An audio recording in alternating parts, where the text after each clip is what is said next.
pa ring binabantayan ng pulisya ang hotel sa Recto Avenue sa Maynila na nadamay sa paggulo ng mga lalaki. Tiniyak naman ni Manila Mayor Isko Moreno na may mananagot sa mga nangyaring kaguluhan. Balitang hatid ni James Agustin. Kuha ang komosyong ito sa labas ng isang hotel sa Recto Avenue sa Maynila kagabi.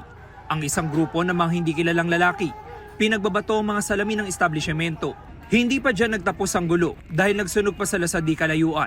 Sa paghupa ng tensyon, kita ang mga pinsalang naiwan. Nabasag ang mga salamin ng establishmento at nagkasira-sira ang mga gamit. Biglang may lumapit ng mga naglalakad, yung mga ralista. Tapos sabi nila, pulis, sabi nilang gano'n. Nilapitan nila yung tao rito, tapos pinagbabato.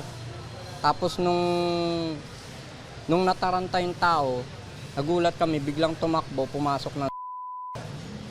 Tapos yun na, pinagsusundan siya ng mga tao, pinagbabato. Nagkabasag-basag na yung ibang mga salamin. Tapos nung nung nakapasok na, yun na, may mga kung sino-sino na, halos hindi na mabilang, humigit kumulang nasa 20 katao na ganyan. Wala pang pahayag ang pamunuan ng hotel pero ayon sa manager nito nakipagtulungan na raw sila sa pulisya. Kinordonan ng lugar at pinroseso ng Explosive Ordnance Disposal o EOD and K9 unit ng NCRPO at MPD. Nangalap sila ng mga ebidensya. Ilan sa mga nakuha ng mga investigador ay mga basag na bote na nakabalot ng tela at ilan umanong flashbang.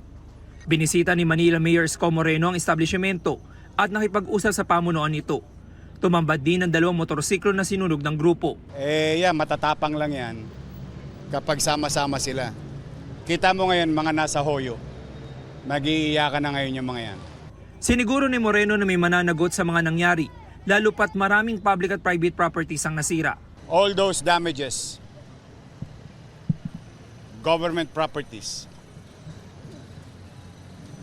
lahat ng na-apprehend will be charged. And I will make sure that they will pay the price. Naging abala rin ang mga tauhan ng Department of Public Services sa paglilinis sa Recto Avenue. Pinagwawalis nilang mga nagkalat na bubog at ibang basura. Ang CDRMO naman, nagsaboy ng tubig sa kalsada. James Agustin, nagbabalita para sa GMA Integrated News.